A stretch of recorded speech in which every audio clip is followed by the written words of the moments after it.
Hello chère âme divine, je suis ravie de vous retrouver et puis si vous arrivez sur la chaîne pour la première fois, je vous souhaite la bienvenue sur la Voie des Mystères. Moi je suis Catherine, je suis la fondatrice de la Voie des Mystères qui est une école digitale, une école du spirituel, du féminin sacré. Et j'accompagne les femmes. J'accompagne les femmes qui sont passionnées, les femmes qui sont actives, les femmes qui sont coachs également, les femmes qui sont entrepreneurs. Bien, je vous accompagne à quoi? À déverrouiller vos émotions. Je vous accompagne à vous libérer du rejet pour impacter avec sagesse, que ce soit dans votre vie personnelle ou dans votre vie professionnelle. Alors aujourd'hui, j'ai envie de vous parler d'un sujet qui me tient tout particulièrement à cœur. Je suis sûre que ça va vous parler. Les histoires qu'on se raconte dans sa tête et qui nous empêchent d'avancer. Donc aujourd'hui, j'ai envie de vous parler de mon histoire, tout ce que moi je me raconte dans ma tête et comment ça m'empêche d'avancer. Alors si c'est un sujet qui vibre là, rien qu'avec le titre, bien, je vous invite à dire « je », aller chercher ce « je » quand je dis « vous », parce qu'à mon avis, ça va connecter des choses à l'intérieur de vous que vous n'imaginez même pas et c'est certainement des réponses aux questions que vous êtes en train de vous poser. C'est pas le hasard si je sens que j'ai à faire cette vidéo. Alors j'ai 6 points à vous partager par rapport aux histoires que moi je me raconte et que vous pourriez vous raconter.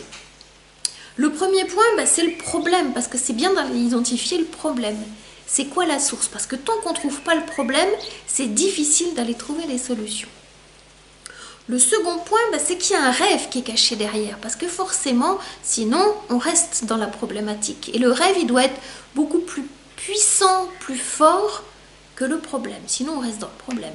Le troisième point que j'ai à vous partager, c'est le déclencheur. Qu'est-ce qui va déclencher le fait de passer du problème au rêve et d'avancer? Le quatrième point, c'est les constats. C'est important de constater où est votre point de départ aujourd'hui, parce qu'on ne se refait pas, donc c'est partir de ce point de départ aujourd'hui. Le cinquième point, c'est le défi. Parce qu'à un moment donné, c'est de ne pas rester dans sa tête, c'est de poser des actions concrètes. Et c'est là où vous vous amusez, où vous vous éclatez. Moi, je m'éclate. Je vais vous en parler juste après. Et le dernier point, c'est la leçon. Quelle leçon vous êtes en train de tirer de ce que vous vivez? Quelle leçon moi je suis en train de tirer? Parce que sinon, je vais rester dans mon pathos toute ma vie et ça cicatrisera jamais. Ok? Allez, on est parti. Alors, mon problème à moi, que j'ai pu constater depuis de très très nombreuses années, mon problème à moi, c'est d'aller vers les autres. Alors, quand j'avais 5 ans, jusque-là, tout allait bien. J'étais une petite fille normale. J'ai quelques souvenirs. C'était plutôt ok pour moi d'aller vers les autres sans aucun problème. Et à 5 ans, en fait, mes parents ont déménagé parce que les propriétaires sont décédés où ils habitaient. Les enfants ont voulu récupérer la maison pour la vendre, en fait. Et donc, on a déménagé. Et c'est là où il y a un truc qui s'est cassé à l'intérieur de moi. C'est difficile à expliquer, mais je crois, pour avoir été regardée sur les réseaux, que c'est une des causes importantes de stress chez les enfants, les déménagements en fait. Et donc à partir de là, moi je me suis complètement renfermée sur moi. Je me sentais en insécurité en permanence. Et peut-être que ça a pu aussi amener de l'insécurité chez mes parents, je ne sais pas, en toute transparence, quelque part, c'est cassé à l'intérieur de moi et je me suis recroquevillée complètement en moi. Donc là, je laisse passer le temps, et je reviens jusqu'à il y a 2 ans, en 2021. Et là, ma mère décède. Alors, mon père était décédé quand j'avais 22 ans, c'était une première cassure aussi dans ma vie. Et là, ma mère décède et à ce moment-là, qu'est-ce qui se passe en moi ? Je me sens seule au monde. Quand nos parents sont plus là, même si on est adulte, moi étant adulte, c'est toutes les peurs de la petite fille qui se réactivent de plus en plus.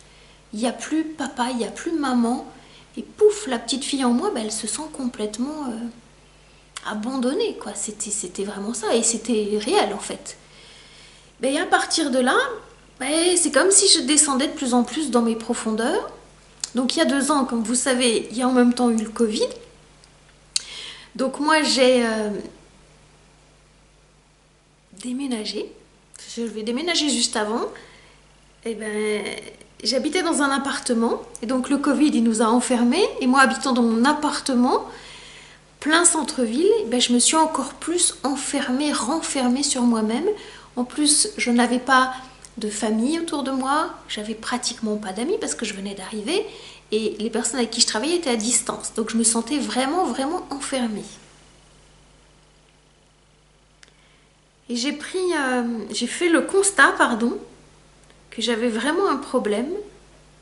Je me sentais handicapée de la relation.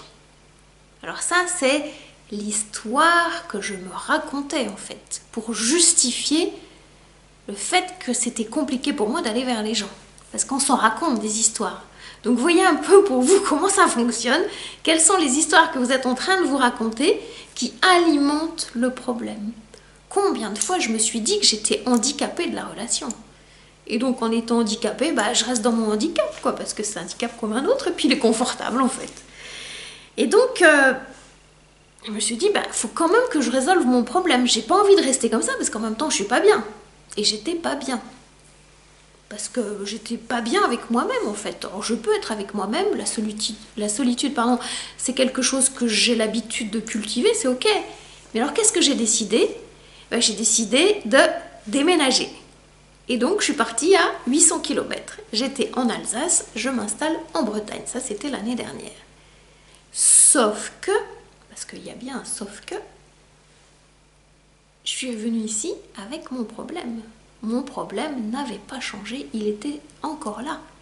J'avais aussi peur d'aller vers les autres en étant ici qu'en étant là-bas. Donc je me suis dit, ok. Et donc j'en arrive à mon second point, ce qui m'anime depuis très très longtemps, parce qu'il y a un cadeau qui est caché quand même derrière tout ça, la peur d'aller vers les gens, c'est que moi j'ai un rêve depuis que je suis petite fille, et que ce rêve, ben, je l'ai mis sous silence, je l'ai caché pendant très très très longtemps. Et mon rêve à moi, c'est un paradoxe, hein, c'est de monter sur scène, de prendre la parole en public, d'aller vers les gens, de partager mon vécu, mes expériences, d'enseigner, de connecter, d'impacter avec sagesse. C'est quand même le paradoxe. Parce que mon rêve, il est d'aller vers les gens. J'ai besoin de connecter. Et en même temps, les gens, ils me font peur. Donc je dis, ok, là, il y a un truc. Et je me suis rendu compte que la peur, c'était quoi? C'était la peur d'être manipulée, la peur d'être contrôlée et la peur d'être dans la soumission, chose que j'avais vécue une grande partie de ma vie. Sauf que là, j'en arrive à mon troisième point. Il y a un déclencheur, parce que pour passer du problème à mon rêve, il va bien falloir y aller, parce que moi, je suis toujours dans la gourmandise de le vivre, mon rêve. Et plus j'avance, plus ça devient urgent. C'est pas simplement important, c'est urgent pour moi en premier. Et donc, qu'est-ce qui se passe? Parce que c'est là où le hamster, vous savez, il pédale, et plus il pédale, plus la roue elle tourne, et puis moins il y a de solutions. Et bien qu'est-ce qui se passe? Et bien j'ai moins de clientes, donc j'ai moins de chiffre d'affaires, donc j'ai plus de peur de manquer, donc j'ai moins envie d'aller vers les autres, parce que je me recroqueville sur moi. Et donc ça, c'est un vrai déclencheur, et ça fait un petit moment que c'est comme ça. Je me suis dit, waouh, qu'est-ce que je fais de ce déclencheur? Et donc c'est plus la peur au niveau émotionnel qui se passe. Pour moi, c'est l'anxiété, c'est vraiment un niveau supérieur. Alors j'aurais pu être fracassée par la maladie. Moi, j'ai toujours été fracassée au niveau des émotions. C'est toujours ça qui m'a fait déplacer des montagnes, je vais le dire comme ça. Parce que physiquement, je suis plutôt en bonne santé, mais alors au niveau émotionnel, c'est là où ça fracasse. Vous voyez un peu comment ça vous parle dans votre vie. Et donc, qu'est-ce qui se passe à ce moment-là? Je me dis, bon, le hamster, il en a marre de tourner, hein, il est fatigué. J'ai décidé deux choses. Un, de trouver un plan d'action, et deux, de poser les actions. Parce qu'à un moment donné, c'est pas le tout d'avoir des grands rêves, mais si c'est pas concret dans la matière, il se passera jamais rien et je vais passer ma vie à être frustrée. Donc ça, j'en voulais plus. Alors j'arrive à mon quatrième point, les constats. Parce que c'est important de savoir d'où on part. Parce qu'on ne recommence pas sa vie à zéro. Et en même temps, moi j'ai vécu des choses. Donc j'ai fait la liste de tout ce qui me faisait mal. De tout ce qui était douloureux, souffrant, qui n'allait pas. Je me suis rendu compte que je portais une honte profonde d'être une débutante, de recommencer. Et en particulier, la honte de ne pas pouvoir complètement subvenir à mes besoins avec mon activité. Ça, c'est vraiment un truc lourd que j'ai porté, que je porte. Je me suis pris une claque. Et en même temps, je me suis dit, je suis une personne résiliente, je suis une personne courageuse, je vais de l'avant. C'est un signal qu'on m'envoie parce qu'il n'y a pas de raison que ça s'arrête. Et donc, il y a quelque chose à faire, à réagir. Mon deuxième constat, c'est que je ne me sentais pas complètement à l'aise de vivre à nouveau des premières fois.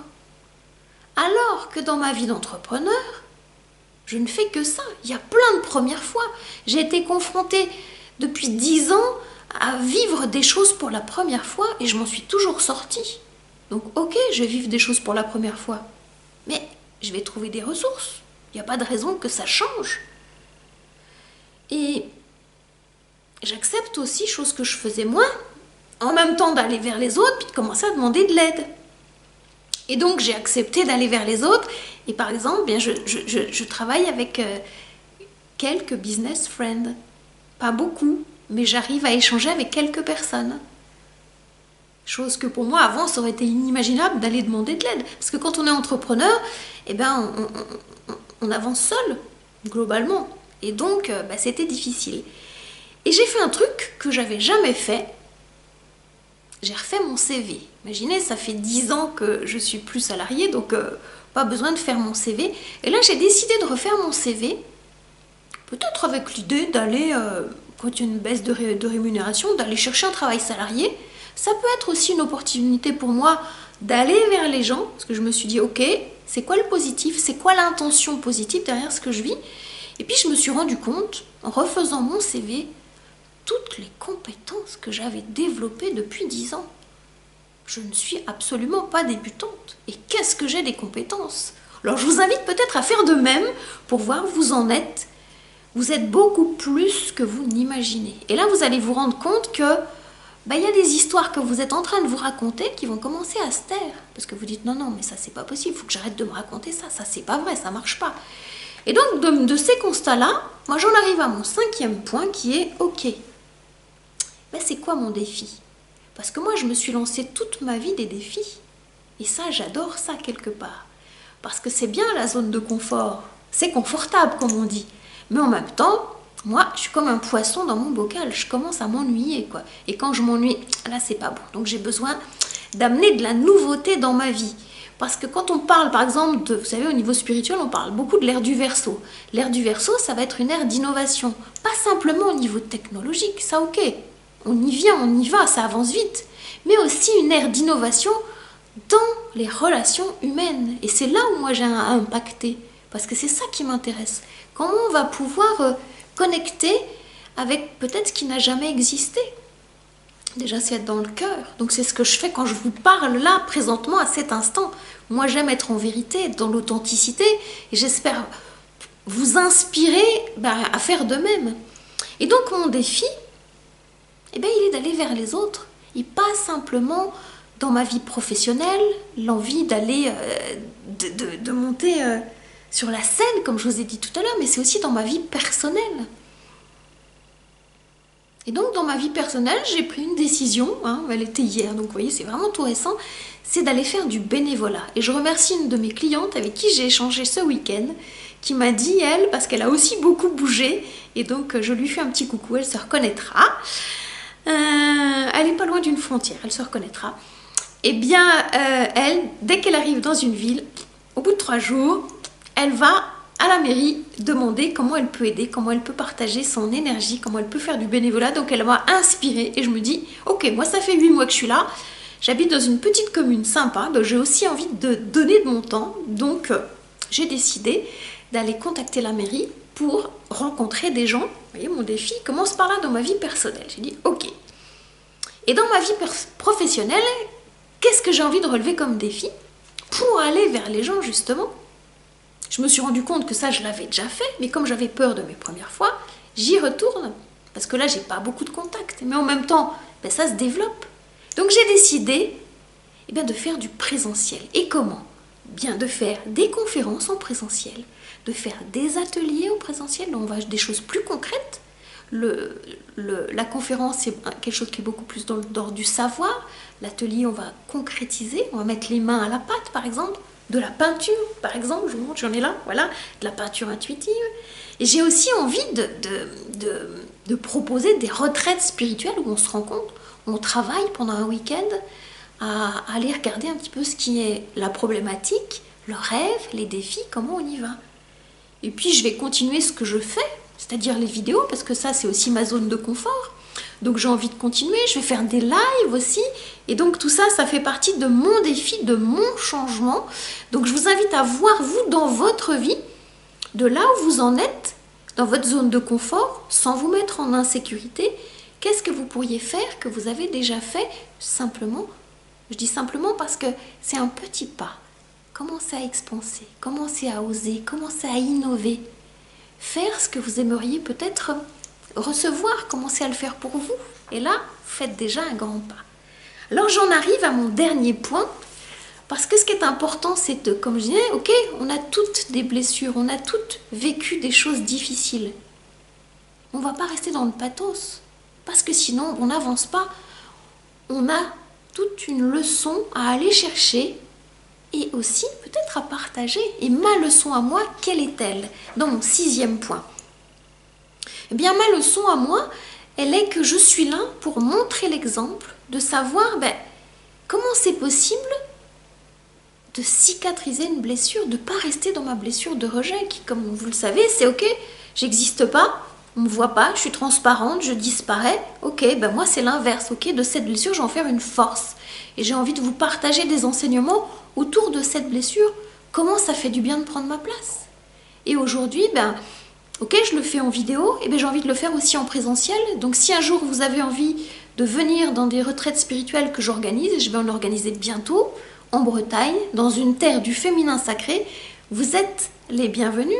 Si vous habitez dans le coin et que vous avez envie de venir à mes conférences, à mes ateliers, vous êtes les bienvenus. Si vous avez des idées de sujets que vous aimeriez bien que je traite en conférence, en atelier, en retraite ou en vidéo, faites-moi des propositions, allez-y, prenez votre place également, soyez force de proposition, comme moi je vous le montre là dans ma leçon, c'est important. Donc allez-y, prenez votre place. Et donc pour conclure, si mon message vous parle, si vous sentez qu'on est connecté, qu'on fait partie de la même famille d'âme, qu'on a les mêmes valeurs, qu'on porte vraiment quelque chose qui est important, je vous invite à participer à un challenge que je viens de créer, que je viens de concocter, où je me suis beaucoup amusée. C'est un challenge à faire chez vous en 3 jours pour pouvoir aligner tête, cœur, corps, pour retrouver votre alignement. Parce qu'en fait, je me suis rendu compte, en m'observant moi et en observant mes clientes, que souvent, on a la tête qui est à 2 mains, vous voyez, 1001 pensées. La tête, elle est à 2 mains. Et ça génère quoi en termes de problématiques? Ça peut générer des peurs. Le corps, lui, on va dire les pieds, il est à aujourd'hui parce qu'on n'a pas le choix. On a bien, voilà, notre corps, c'est dormir, c'est manger, on sent, on est physiquement présent là. Et en même temps, le corps, il y a des fois, il y a des trucs qui se passent pas bien. Et ça génère quoi? De la colère, vous voyez, une espèce d'explosion, de pas être comme on voudrait, de pas réaliser ce qu'on voudrait. Ça génère de la colère. Et le cœur dans tout ça, je parlais de tête, je parlais du corps, le cœur. Le cœur, lui, quand il n'est pas aligné, il est à hier. Il est dans la nostalgie, il est dans le chagrin. Il est dans l'enfance, dans la petite enfance, dans tout ce qui n'a pas été guéri. Donc ça fait quoi? La tête, elle est là, les pieds, ils sont là, et le cœur, il est là. Et donc moi, dans mon challenge, je vous fais une proposition sur 3 jours pour pouvoir réaligner justement avec des exercices la tête, le cœur et le corps. Donc ça prend pas beaucoup de temps, ça prend entre 10 et 20 minutes. Alors je vous ai concocté 3 vidéos, je vous ai concocté 3 musiques, je vous ai concocté 3 PDF pour faciliter votre voyage et en même temps, en plus, je vous ai concocté une méditation guidée pour vous permettre de réaligner tout ça. Alors si ça vous parle, si ça vous intéresse, je vous mets le lien ci-dessous. Et en plus, en cadeau, je vous propose de venir dans ma toute nouvelle communauté privée que je viens de créer. C'est un groupe Facebook. On va se retrouver où je vais vous partager des lives, des questions-réponses, des enseignements, toutes les choses que j'ai envie de faire et que j'avais un petit peu essaimées à droite à gauche. Là, j'ai envie qu'on se retrouve dans des moments particuliers, des moments de connexion avec d'autres femmes. Donc c'est pour vous, si vous vous sentez une femme passionnée, une femme active, si vous êtes coach, thérapeute, si vous êtes entrepreneur, si vous avez la cinquantaine ou plus, ou à cette charnière-là, et que vous vous reconnaissez dans mon énergie, dans ce que je partage, vous êtes la bienvenue. Voilà ce que j'avais envie de vous partager par rapport aux histoires qu'on se raconte dans notre tête et qui nous empêchent d'avancer. Je serais curieuse d'avoir votre retour, votre feedback sur les 6 points que je vous ai partagés et de connaître un petit peu là où vous en êtes vous, de comment vous allez pouvoir sortir de ces histoires qui vous empêchent d'avancer. Alors est-ce que c'est plutôt au niveau du problème? Est-ce que vous avez identifié votre problème? Est-ce que c'est plutôt au niveau de votre rêve? Où est-ce que vous en êtes de votre rêve? Est-ce que vous le connaissez? Est-ce que vous l'avez nommé? Ou est-ce que vous auriez besoin d'aide pour aller le connecter? Est-ce que c'est plutôt au niveau du déclencheur? Est-ce que c'est douloureux? Ou vous n'en êtes pas encore là? Ou vous ne savez pas quoi faire de ce déclencheur? C'est dans votre corps? C'est dans vos émotions? C'est dans votre tête? Dans vos pensées qui peuvent vous limiter? Est-ce que c'est plutôt au niveau des constats?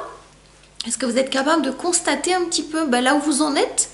Dans ce que sont vos échecs et dans ce que sont vos réussites? Mon idée de CV par exemple. Est-ce que c'est plutôt d'aller chercher un défi qui va vous aider à sortir de votre zone de confort et de connecter justement la merveilleuse et incroyable femme que vous êtes? Ou est-ce que c'est au niveau de la leçon? Parce que vous en êtes bientôt OK, je vais pouvoir nommer la leçon puis aussi la partager. Donc je serais curieuse que vous me racontiez où vous en êtes de ce parcours un petit peu de sortir des histoires que vous vous racontez pour avancer justement là où vous avez envie d'avancer. Voilà. Merci de m'avoir accueilli dans votre journée. Merci de m'avoir écouté jusqu'ici. En attendant de vous retrouver, comme j'aime à le dire, prenez grand soin de vous. Et je vous dis à tout bientôt. Ciao, ciao!